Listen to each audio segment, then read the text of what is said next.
সালাম মিডিয়া, আমাদের সঙ্গেই থাকুন।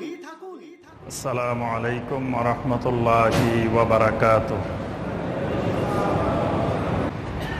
মানুষ মারা যাওয়ার সাথে সাথে প্রথম যে স্থানে যে জায়গায় আমরা পৌঁছি সেই জায়গাটা হলো কবর। কবরে রাখার পরে আল্লাহ রাব্বুল আলামিনের পক্ষ থেকে আমাদেরকে একটা পরীক্ষা করবেন। সেখানে আমাদের 3টা প্রশ্ন থাকবে।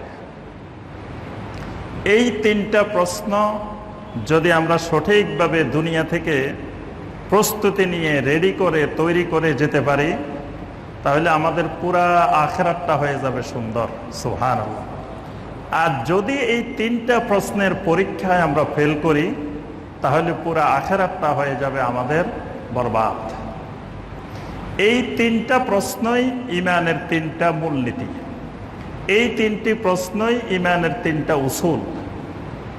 এজন্য একজন মুমিনের উপরে প্রথম ফরজ, তিনি ঈমানের এই 3টি উসুল ঠিক করবেন। এই 3টি উসুলকে তিনি জানবেন, সেই অনুযায়ী আমল করবেন। এই 3টি ঈমানের উসুলের তিনি দাওয়াত দিবেন এবং এই 3টি উসুলের উপরে দাওয়াত দিতে গিয়ে যদি কোনো ধরনের অত্যাচার, নির্যাতন, কষ্ট আসে তিনি তার উপরে সবর ধরবেন।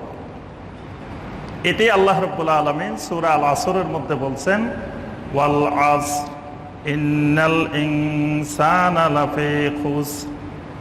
আল্লাহ পাক সময়ের কসম করে, যুগের কসম করে আল্লাহ পাক বলছেন সমস্ত মানুষ ক্ষতিগ্রস্ততার মধ্যে আছে। ইল্লাল্লাযীনা আমানু, যারা 4টি কাজ করে তারা ব্যতীত, তারা ক্ষতিগ্রস্ততার মধ্যে নাই। তারা হলেন উলাইকা হুমুল মুফলিহুন, এরা সফল কাম। প্রথম কাজ হলো তারা ঈমান আনে, বিশুদ্ধ ঈমান, শিরক মুক্ত, কুফর মুক্ত, নেফাক মুক্ত, বেদাত মুক্ত ঈমান আনে।